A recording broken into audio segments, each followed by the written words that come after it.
So now we got Roy's human ass running around here without his mask on with shears and shit, breaking down doors and cutting people's heads off, just wrecking your crew, right?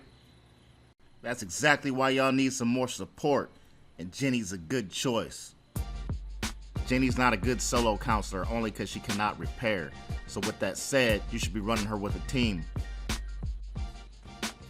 In this build, you're going to have 3 roles. 1, keep Jason busy and distracted while other teammates repair stuff. You can't do it, let them. 2, disarm traps wherever possible, especially by the phone box. And finally, act as a medic to help heal your teammates. By the way, did you just see that perfect trap placement? Holla at your boy. If you missed it, rewind. Now let's take a look at her abilities. Jenny's speed, repair, and strength are all boo-boo baby diapers, which means you won't be outrunning Jason, you can't repair worth of shit, and you hit like a girl. Obviously. I've already shown you how to trick the minigame in other videos, and you should already know by now that her weapon of choice should be a gun, maybe a baseball bat. In this build, we'll be using her max 10 composure, her luck, her stealth, and stamina to help the crew escape. Her composure is going to help us avoid Jason's sense ability, while her luck is going to help us from taking too much damage. And her stealth allows her to team up with other stealthy counselors like Tiffany, and Jason won't see many white blips. Now remember, when playing with Jenny, your goal is to distract Jason as long as possible while your team repairs stuff. That means you're going to have to use every item to your advantage, so get used to using those firecrackers. That also means that there's no running. You can only play the window game and keep avoiding Jason, but you can't straight up run from him.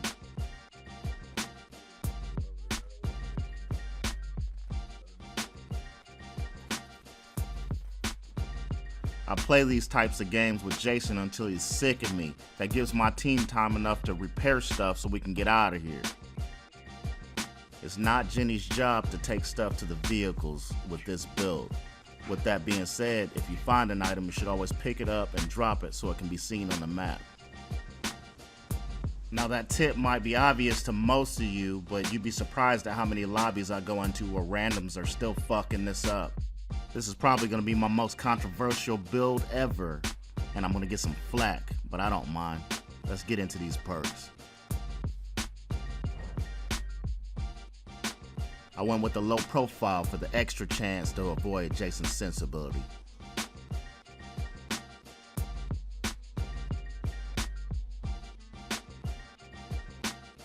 Next, I went with the medic because I can get 2 heals from 1 can of med spray. Those heals are also stronger, which is important since I'm going to be setting off Jason's traps with my body. And since I'm going to be standing in Jason's traps on purpose, I went with the scout perk to allow me to get out of those traps faster. Now, if you wanted to swap out the low profile for something else, I wouldn't be mad at you, but this is the build that I stand by. It's effective with my team.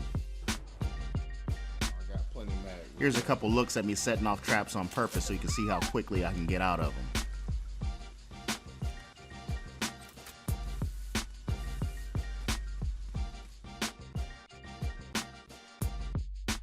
I didn't think I needed to put a video in here of me healing other counselors, did I? I didn't really think so. I think you get it. Also, if you watch my other videos, you know the window game, you know how to evade Jason, and you know all my hiding spots. Well, some of them anyway. Put all that stuff together and get out there and dominate. It actually worked. Just make a right at the end of the block. I ain't picking up nobody either. They ain't picking up nobody. Alright, that brings us to the end of another one. If you're new here, go ahead and hit that subscribe because there's a bunch of stuff on this channel that you probably already missed. You don't want to miss the next stuff. Hey, did I mention, by the way, that I was featured in a podcast? Right, new to you too, right? Link to that's in the description. See ya!